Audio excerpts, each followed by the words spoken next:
Hello students, welcome to geometry difference academy. देखिए आज का सेशन का प्रैक्टिस है 22।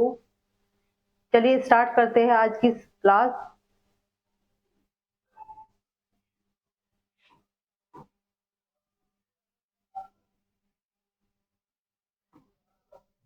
Practice set 2 22।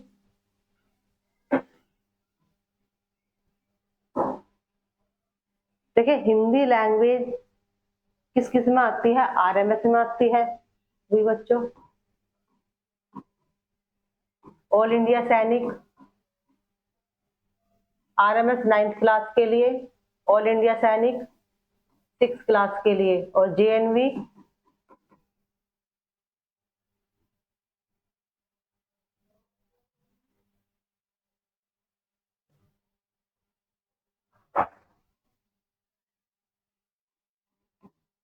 6th and 9th के लिए।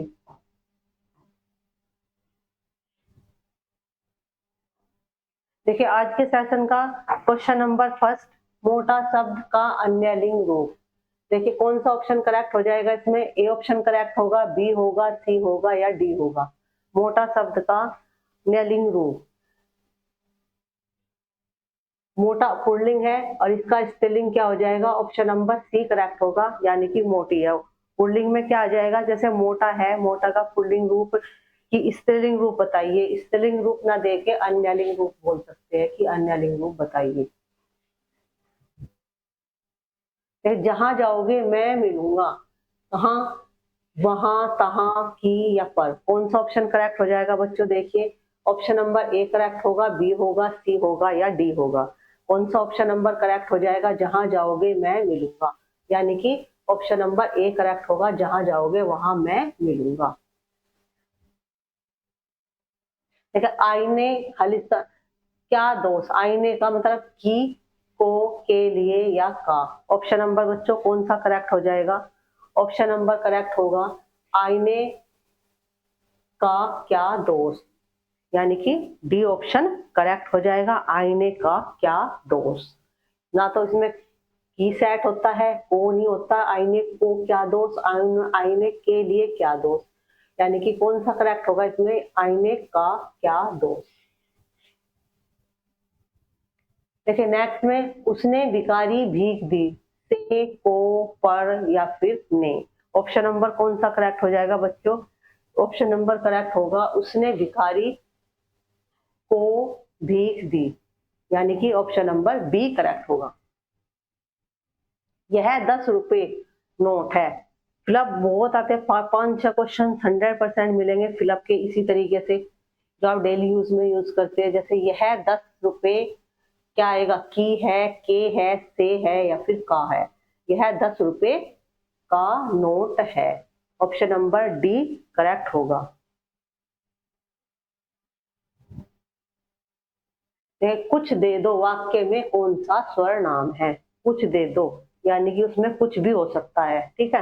कोई फिक्स वस्तु नहीं है, कुछ फिक्स नहीं है कि क्या दे दो। तो कौन से वाले सर्वनाम में होता है?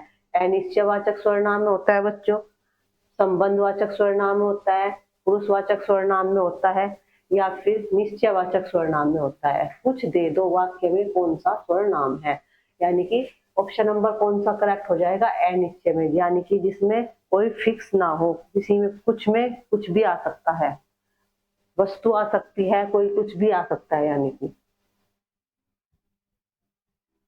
विरोचित शब्द में कौन सी संधि है? विरोचित, विरोचित शब्द में आपको संधि बतानी, पहले शब्द विग्रह कीजिए इसका। विरोचित, वीर प्लस उचित, क्या हो जाएगा बच्चों? वीर प्लस उचित, वीर प्लस उचित।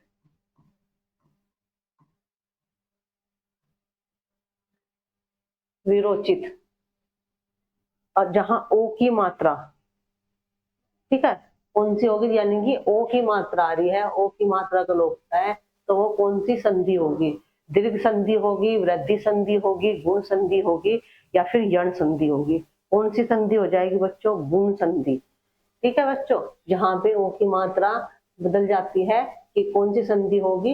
वो होगी गुण संधि, यानी कि सी ऑप्शन करेक्ट है। और विरोचित की जगह और भी शब्द हो जाए, जैसे देवोचित, देवोचित, देवोचित। तो इसकी संधि क्या हो जाती है बच्चों? देव प्लस उचित। इसमें हो जाता देव प्लस उचित। इसमें भी गुण संधि थी, देवोचित। कम से कम शब्दों में अधिक से अधिक अर्थ बताना निम्नलिखित में से किसका प्रमुख कार्य है? देखिए बच्चों, कम से कम शब्दों में यानी कि किसमें कौन सी डेफिनेशन में आता है? समास की में आता है, संधि की में आता है, उपसर्ग के में आता है, या फिर प्रत्यय की में आता है?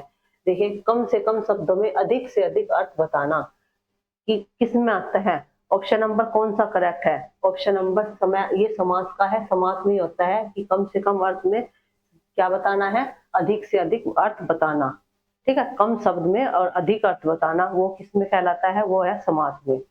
और जब उपसर्ग में देखिए, उपसर्ग और प्रत्यय ऐसे शब्दांश जो किसके आगे, ऐसे शब्दांश जो किसी शब्द से पूर्व जुड़कर यानी कि उसके पहले जुड़कर अर्थ में परिवर्तन ला देते हैं। पूर्व यानी कि पहले जुड़कर तो उपसर्ग में है, ठीक है, उपसर्ग पहले जुड़ते हैं। और प्रत्यय होता है सेम डेफिनेशन में कि उसके बाद में जुड़ते हैं, उसके अंत में जुड़कर क्या ला देते हैं? विशेषता ला देते हैं, पूर्व परिवर्तन कर देते हैं, परिवर्तन ला देते हैं, विशेषता ला देते हैं।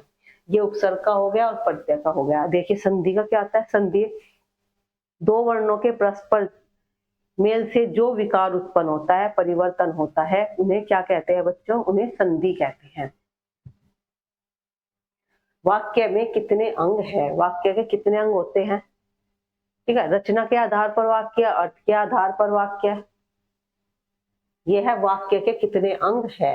यानी कि ऑप्शन नंबर कौन सा करेक्ट होगा? ए ऑप्शन करेक्ट है, बी है, सी है या डी है? यानी कि वाक्य के कितने अंग होते हैं भाई? दो अंग होते हैं, उद्देश्य और विधेय। क्या क्या कौन कौन से अंग होते हैं? उद्देश्य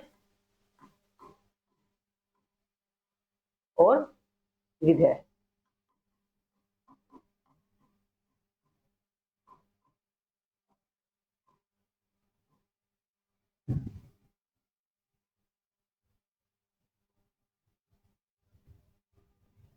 देखिए नेक्स्ट में, षड्मुख शब्द में कौन सी संधि है?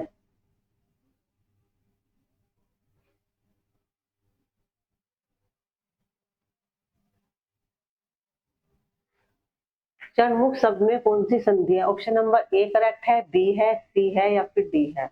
विसर्ग, दीर्घ, अयादि संधि और व्यंजन संधि। ऑप्शन नंबर कौन सा करेक्ट होगा भाई? ए ऑप्शन करेक्ट है, बी है, सी है या डी है? षड्मुख, इसका शब्द विग्रह कीजिए। षड्मुख का संधि विच्छेद करके क्या हो जाएगा? यानी कि षट प्लस मुख, षट प्लस मुख। ऑप्शन नंबर कौन सा करेक्ट हो जाएगा बच्चों? षट प्लस मुख। तो अणय किस में बदल गया? अणय बच्चों किस में बदला है? टय में बदल गया। यानी कि वर्ण बदल जाते हैं, और जिसमें वर्ण बदल जाते हैं, जिस संधि में वर्ण बदलते हैं, वो कौन सी संधि कहलाती है? जिसमें जब वर्ण बदल जाते हैं तो वो कहलाती है व्यंजन संधि। जैसे क का तय हो जाना, ठीक है, क का ग हो जाना, ग का क हो जाना, द का तय हो जाना, तो वे कहाँ पे? वे वर्ण बदल जाते हैं और वे होते हैं व्यंजन संधि में। निम्नलिखित में से कौन सा शब्द विशेषण है? देखिए कौन सा शब्द विशेषण है? विशेषण शब्द कैसे होते हैं? जिसमें विशेषता बताई जाती है वो विशेषण शब्द कहलाता है। अब किस में है विशेषता भाई? अभिनय, अपराध, आस्वाद, अनिति, तो कौन से में हो जाएगा? ऑप्शन नंबर बी करेक्ट होगा। ठीक है, कि विशेषण किस में है? अपराध यानी कि अपराधी। ठीक है, अपराधी का क्या होगा? अपराध, इसमें विशेषण है, विशेषता है।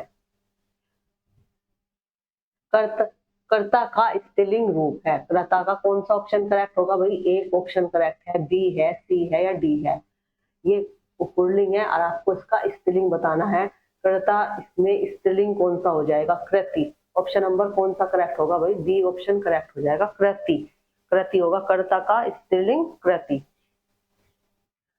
त्रय वाला, तय वाला नहीं होगा, त्रय वाला, कृति। देखिए व्यक्तिवाचक संज्ञा है, व्यक्तिवाचक संज्ञा है। इस प्रैक्टिस सेट में हम 2-3 क्वेश्चन लेके आए थे जो संधि के ही व्यक्तिवाचक संज्ञा है। कौन सी है भाई? रामायण, दिल्ली, कृष्ण। ठीक है, एक ऑप्शन में तो ये है। आना, उठाना और बैठना। सी ऑप्शन में है मनुष्य, पुस्तक और नदी। ठीक है, और डी ऑप्शन में है सुंदरता, मित्रता और बुढ़ापा। तो ऑप्शन नंबर कौन सा करेक्ट होगा? व्यक्तिवाचक संज्ञा।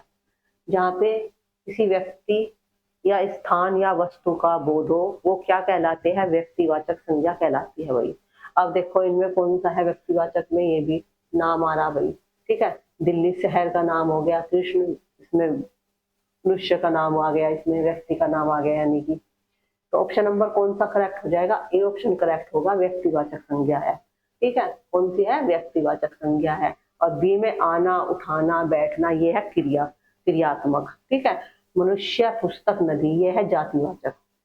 कौन सी है बच्चों? ये है जातिवाचक, ये हो जाएगा जातिवाचक। सुंदरता, मित्रता और बुढ़ापा, ये हो जाएगी भाववाचक संज्ञा। कौन सी हो जाएगी? भाववाचक, जिसमें भाव उत्पन्न हो, भाववाचक। हैरान होना वाक्य के लिए उचित मुहावरा है। हैरान होना वाक्य के लिए उचित मुहावरा, यानी कि ऑप्शन नंबर कौन सा करेक्ट हो जाएगा? चक्कर खाना, चक्कर काटना, चक्कर में आना या फिर चक्कर पड़ना। ऑप्शन नंबर ए करेक्ट है, बी है, सी है या फिर डी है। देखिए, हैरान होना, किसी चीज को लेकर हैरान होना।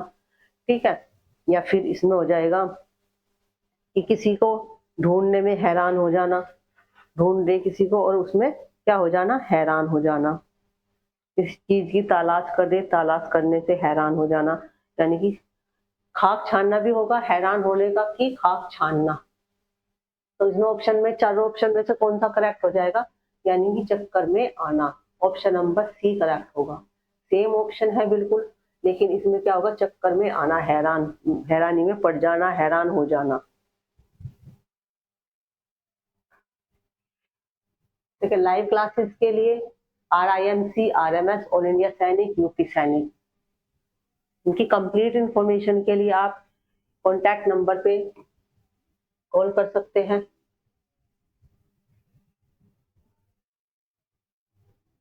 देखिए, निम्नलिखित में से शुद्ध वाक्य है। क्या है शुद्ध वाक्य? निम्नलिखित में से शुद्ध वाक्य है। देखिए, कौन सा ऑप्शन करेक्ट होगा भाई? शुद्ध वाक्य बताना है। चारों ऑप्शन, जो चारों वाक्य है इनको रीड कीजिए।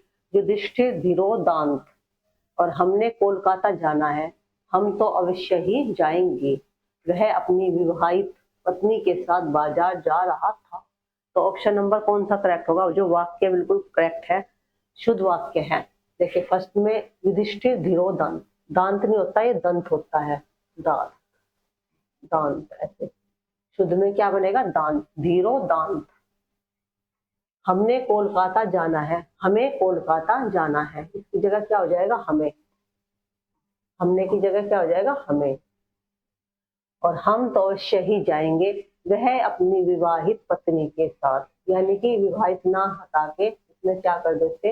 वह अपनी पत्नी के साथ बाजार जा रहा है। तो इसमें अशुद्ध शब्द क्या है? विवाहित। ऑप्शन नंबर कौन सा करेक्ट हो जाएगा? जो वाक्य वाक्य शुद्ध है, करेक्ट है, जो ऑप्शन नंबर सी, हम तो अवश्य ही जाएंगे। कौन सा हो जाएगा बच्चों? हम तो अवश्य ही जाएंगे।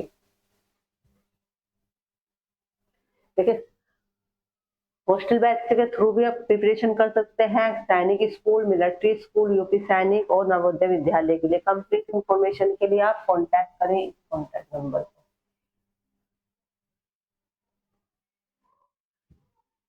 देखिए, गद्यांश है, इसमें से क्वेश्चन है।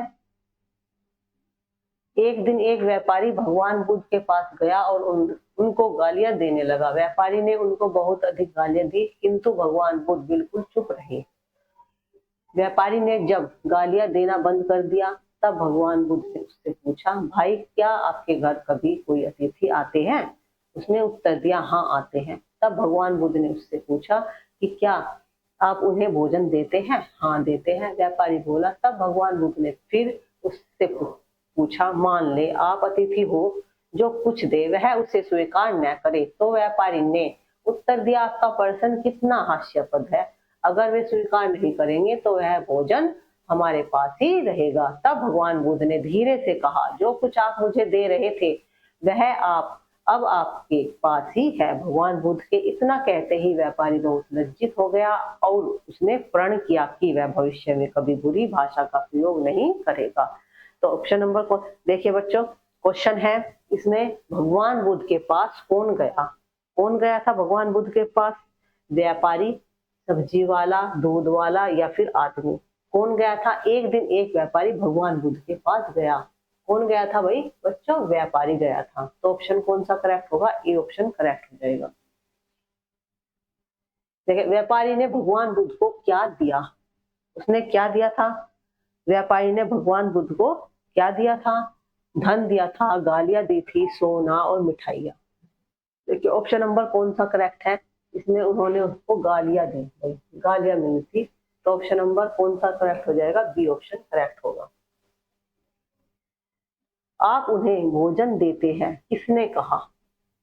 किसने कहा था? व्यापारी ने कहा था, भिखारी ने कहा था, पड़ोसी ने कहा था या फिर भगवान बुद्ध ने कहा था कि आप उन्हें भोजन देते हैं? किसने कहा? ऑप्शन नंबर कौन सा करेक्ट होगा? देखिए बच्चों, भगवान बुद्ध ने कहा था। ऑप्शन नंबर डी करेक्ट होगा कि आपने उन्हें उन्हें भोजन देते हैं।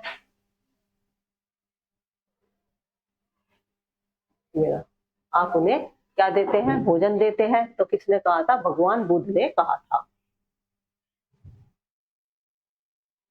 देखिए अगर वे भोजन स्वीकार नहीं करेंगे तो भोजन हमारे पास रहेगा। यह किसने कहा?